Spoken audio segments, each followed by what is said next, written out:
welcome back to Jeff Koinange live on the road in Githunguri. Now, about a half-hour drive from Thomas Kamau's dairy farm is this typical coffee farm. This is about 3.5 acres.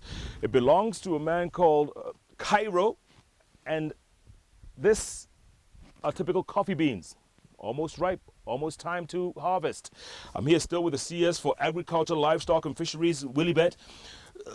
CS, typical coffee farm here, right. Cash crop in not only Kenya, but this Kiambu, I mean, is well known for coffee. That's right. And it's good to see that people haven't uprooted, isn't it? It's not good to see them uprooting this Correct. Coffee. Yes. Correct. Yes. Look, when you see coffee plantations like this, is this the way people should be going? Is this the future of this country? Should people be encouraged to grow more coffee? Because like you said earlier on, the coffee market is going to boom. It's going to come back to where it was. Right. Coffee, look at the way this farmer has tendered his coffee. I mean, it's definitely going to make income and revenue from this coffee. Yeah. And depending on now how coffee management is going to happen, the kind of revenues and the kind of value is going to get, it will increase. Yes. And as I told you earlier, the problem of coffee is not per se the price or anything, it's the management of the value chain. From when the farmer takes his coffee to a bulbing station to when he gets paid for it. The chain here is what has really given the farmers a lot of problems. And they're very discouraged, by the way, CS. A lot of them are so discouraged, they think, you know what, we do all this work, we're harvesting our coffee, but we're not getting what we should for it. Right, and that is what we want to fix. And we have no two ways about it. Because at the end of the day, what the middlemen here are getting from coffee is much more than what the owner of coffee himself is getting, which is the farmer. And it starts right from the bulbing station, the milling and marketing. Yeah. You know, all those stops really rips off the farmer, so to speak. So the entire value chain, CS, does that have to be looked at again? Does it have to be reevaluated? Exactly. And that is what the task force with the head of state formed has actually done. That is what we're implementing now. What we are saying is bulbing should not be a preserve of anybody. If as a farmer you have enough acreage and you can get your own bulbing machine, please go ahead and do the bulbing and take your coffee straight to the miller. From the miller to the market. You know, we have now reduced the interventions here, and that means more money is released now to the farmer. That is what we are encouraging. Most mills or most bulbing stations are old, and the recovery, the way they work is very costly. What we are doing now with the task force is government is coming in to modernize these bulbing stations so that it becomes more efficient, so that it does not cost the farmer more to do a simple bulbing process. So that is what the task force is saying. The task force also is looking at the management of the cooperatives to the extent that there has to be a maximum the cooperative charges the farmer. It should not be a blanket check that you take whatever you want and pay the farmer what you want. We are saying there's a maximum a cooperative should charge the farmer for all the bulbing and all the other activities they are doing, so that they release the bulk of the money to the farmer. Right. So farmers like Stanley Nganga Cairo here, good to see you, first of all. Karibu sana. Thank you for welcoming us to your farm. It's not every day we bring a CS to your farm. Beautiful to have you around. Thank you, thank you. Yes. Stanley, CS is here. You don't get to see a CS on your farm very often. Very rare. What's the one thing you would want to tell him to his face right now when it comes to coffee? I've been brought up and educated through coffee, so I know coffee is good business, and coffee fetches money. The only problem we have on the CS is the management. Management right from here, from the shamba, pulping, and marketing. Especially for those, I don't want to talk about those who are in the cooperative societies because I am already out. I am pulping my own coffee and I sell it to the Coffee Nav, the former Sokfina, and the returns are beautiful. Mhm. So I always wonder, this is the same coffee. Mhm. Why shouldn't the other farmers be getting Getting the same returns? Right. Yes, I have a small machine which cost me about 150,000 Kenya shilling, and it's able to pump this coffee and maybe more.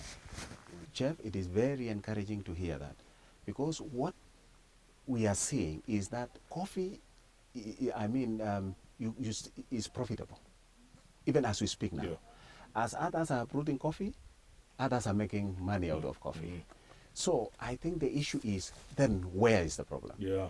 So the problem is actually the management of the coffee industry, And that has to be and that's to be overhauled. Do you feel discouraged when you hear your colleagues, fellow farmers, saying they want to uproot these coffees? Very much so. I know it's painful. Have you thought about it? Well, if I were to be told now to go back to the coffee societies, I would think of a different alternative. I will not go that way. So the problem is the management, and it's a corporate governance, Jeff. Corporate governance not only in the coffee industry. We should not confine the corporate governance in the cooperative movement as only in the coffee industry. So there is a whole structure in the cooperative movement which needs to be overhauled Yeah. completely, as he says, Yeah. because that is where most farmers get discouraged. And so, as I told you, what we are looking at now is to work with the Ministry of Trade and Cooperatives, say that we overhaul the coffee management system. Yeah. That is one way. Meanwhile, we need to take action so that farmer can start reaping some benefits Correct. immediately. What do you tell those people who say there are cartels in the coffee industry? Cartels who have controlled it for 50 years and aren't letting go. Cartels are faceless. You don't know whether they are people, they are organizations, or what. I hear of cartels. But what I believe in, cartels take advantage of a failed system. Because if the system is working, there will be no room for cartels. Right. Look at sugar industry. There's been an area where they talk of cartels. But how does cartel come in if what you want to import is 100,000 metric tons, and which is required in the whole year? If you divide the entire 100,000 metric tons and half people who would want to import 10,000 every month, and it is not only one person, you open it to 20 people, it ends up being 2,000, everybody is importing. Where will the cartel? Cartels, I think, are people who would want to make huge sums of money at once. Yeah. But if the system is streamlined in a way that it does not give room to a cartel, I think we should not be lamenting about cartels. We should, in other words, look at ourselves and see what we are doing. Stanley, does this pay? Is this business profitable? Yes, were it not for the exorbitant prices of inputs like fertilizers, chemicals like what you have, look at your cold Jeff now. It does. Government subsidizes fertilizer, but it hardly reaches the farmer. We buy it at exorbitant prices, and you need to do good work in your farm to get a good product. And this is what we were talking about earlier, Yes. Subsidizing Fertilizer. We do it. We range it. For a long time, Chef, we've been subsidizing fertilizer for certain crops and not others. Now we have included coffee in the fertilizer subsidy. Now he has mentioned a very critical point. It's not reaching the farmer. The most efficient way we've been trying to supply the fertilizer through cooperatives. And so what we are looking at, because I went to Mwea the other day, and I found a lot of subsidized fertilizer in the store. So the system again need to be refarmed, say that as we subsidize fertilizer as government, it is not going to be stored somewhere. It is actually, the logistics has to be smooth, say that it reaches the farmer. Good information from Absolutely. the farmer. Let's walk around and see a bit of your farm. Thank you. How many people work for you? They are seasonal, about 4, but when it comes to picking, Yes. when there's a heavy crop, I have to get about 20, 30. Is this For a day's harvest. Is this harvest season? It's gone. The short season is gone. The early crop is done. Now we are beginning the season. This is ripening. It will continue that till December. Yeah. Yes. And how was your season? How was... It was not very bad. I wouldn't say it was bad. Although I am sure if I had the proper inputs, if I had put the right fertilizer at the right time and sprayed, surely we are talking of maybe it would have been about 3 times what I sold this time. Wow. Coffee is good if you do your garden well, if you Yes. manure the crops, Uh-huh. and if you prune, and if you spray, and follow the instructions of the agriculture people, you are bound to get good money. Yeah. Let me ask you something, Stanley. Yes. The issue of advance. Yes. I want your honest opinion. Yes. When you take your coffee To the mill. not even to the mill, Yes. let's say you have the advantage of taking to the mill. Mm. Let's talk of that farmer who does not have the advantage of having a bulbing machine and wants to and takes the coffee to a bulbing station where it is weighed, and then he has to wait for 6 months for payment. Yes. If an arrangement is made such that the farmer is given an advance, a certain percentage as an advance, to sort out the issues of fertilizer and everything, meanwhile, as he waits for, Yes. how do you find that? It's an advantage to the farmer because that money is duly his or hers. In the long run, he will be paid. Yes. So why hold what you pay for 6 months and you still pay? And know that when you delay that money, the farmer is left helpless. He cannot even do anything in his chamber, he cannot spray, so he expects a very, very poor harvest. But were he to be given some advance in good time, for example, the rains are coming, you need to add fertilizer, you need to spray, and you have no money, you just wait and the coffee goes down to Right. to what he calls coffee berry disease, CBD. Now you have no harvest. But if they were encouraged by giving them an advance, and here, Wanasias, honesty is required. Yeah. Let these people be honest. Yes. Because if I were to take my coffee to a miller, and I'm given a number of grades, Yes. which will be paid in due time, Yes. which does not take more than 2 months, the farmer in the coffee society only gets one payment, maybe for 1 grade or 2 grades, and that's it. And the other grades Where does the rest go? Right. And how honest are these people? When they tell them, you are going to be paid at 40 shillings, 20 shillings per kilo. That is not very honest. Do you feel let down sometimes, Stanley, by the government? Do you feel let down? Probably yes, by the ministry, because when they say of subsidy to inputs, and they don't reach the farmer, That that is is a where- letdown. I have to go and buy a double price, and that is curtailing whatever I'm Whatever supposed to it get. is, okay. CS, what do you say to that? No, that has to be streamlined because the intention of the subsidy is to reach the farmer. That's the bottom line. And good information, we have to ensure that happens. Yes. What else you and your government to do for you? Looking at the market, because I know I have been to other countries. I've been to Europe, Netherlands, and so on.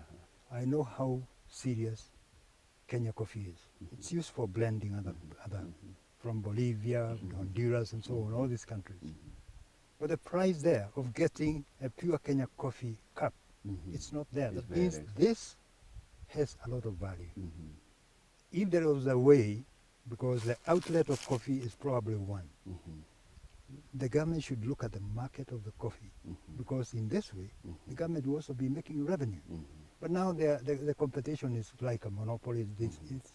I don't know how many people sell Kenya coffee. They could be about 5 or 4, I don't know. Why? And we have a lot of coffee. This country has a lot of good quality coffee. You can see it. Yeah. That's another thing, Jeff, which we are doing. In the report again, something which we are planning is a second window, because for a long time it is going through the auction. Now we are restricting the farmers to just sell their coffee through auction. So we have opened a second window where if a farmer gets a market in Germany, for example, he's free to send his Yes. coffee directly to. Or if a group of farmers secures a market somewhere, they are free to organize themselves, process their coffee, and send it to that particular Directly. market. Directly. Without, these are really the developments which we want to see That is happen. good. Yeah. And if that happens more, you would see the coffee industry really is going to flourish and even work better than it has been in the Yeah. past. Yeah. CS, real quick. I'm sure you've traveled a lot in Europe and the States, like Stanley said. When you see a cup of coffee at Starbucks selling for $5, And imagine what the farmer is getting. Yes, a cup. It really feels pains. Yeah. I can tell you. Yeah. It really Yeah. does. Yes. We don't want the farmer to get that $5, yes, but we want the farmer to get a real reasonable fraction of that, yes, and that is the intention of government, to really empower the farmer back. to do all we can to ensure that the farmer becomes the net beneficiary in all these transactions. Yes, they are facilitators because the farmer cannot take the coffee until Starbucks in Texas, for example. It's not possible. We want everybody to make reasonable, but the farmer, who is the owner of the coffee, should be satisfied and make margins out of the work. And make profits out of his work. Yes. Bottom line, CS, what do you tell people like Stanley? What do you tell farmers like him who have so much faith in their crop, in their product, in the government moving forward? What do you tell them? Yes, it gives us a lot of hope, because when you hear farmers uprooting coffee, it is good to have farmers who have discovered that coffee is making money, even at a time when everybody else thinks it's not making money. What they do is they challenge us as government and as industry players to streamline the system so that everybody else benefits.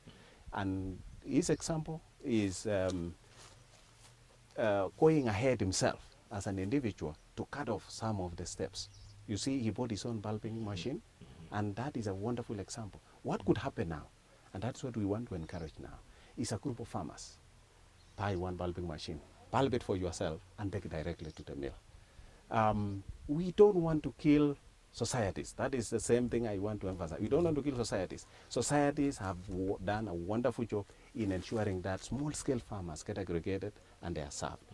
We want to streamline the societies. And this one we are working with the ministry concerned to ensure that it's overhauled and a system which works for the farmer is established. At the same time, government is again pumping in some money to improve their operations in terms of the bulbing machines. That one we have identified is a problem. The bulbing machines are archaic and they need modernization so that they become more efficient. Because as much as you want to work hard and the machine is also letting you down, there's nothing much you can do. But I want to congratulate Stanley and farmers like Stanley who have kept the faith of the crop. Absolutely. Yeah. And Stanley, what do you tell the CS? He speaks to the president almost every day. If he was to take a message to the president today from you and your farmers, what would it be? It would be, first of all, it's good that he has a lot of concern for coffee farmers. He himself has been brought up through coffee. And two things here. One, there are three types of farmers. Those who take their coffee to the cooperative society. There are those who are middle like myself. And there are those large scale Estates, yes. In most cases, we are forgotten. We are here in between, and we are forgotten that all those people can do it themselves. We are forgotten. We have to be remembered because this is the same product. It's a coffee. It's from Kenya. It's uplifting the economy of this country. So we be remembered in terms of subsidies and so on, and consideration for loans that can help a farmer to produce more. My target is to have each tree producing about 40 kilos of cherry. Right now, I'm at about 5 or 6. I want to reach that maximum. It can be done, because I'm sure it can be done. That is number one. Number two, the outlet of Kenya coffee must be considered. And you have lengthily discussed on that. Let us have a liberalized coffee market or coffee industry so that the farmer can reap maximum benefits. If we were to tell him that, I would be a happy man. Be sure. I You will will get be the information. Thank you. Yes. Yeah. Thank you very much. Well done. Yes. Thank you, Stanley. That's CS? Thank you. It's good to see you guys on the ground. Thank you very much. Very encouraging. Thank you. Well done. Thank you. That's what you call being on the ground and seeing things for yourself. That's how we hold a government accountable. And that's why we're spending all this week on the ground at various farms. Today, it was in Githunguri, first a dairy farm and then a typical coffee farm. Tomorrow night, right here in Jeff Koinange Live, remember Caleb Karuga, the former journalist turned farmer? Well, news has it that he's one of the largest chicken farmers in town. We're going to go visit him, see if he can inspire some of you out there to do what he's done. That's tomorrow night, right here on Jeff Koinange Live, only on Kenya's television network, KTN. Thanks so much for joining us. Good night, good luck, God bless.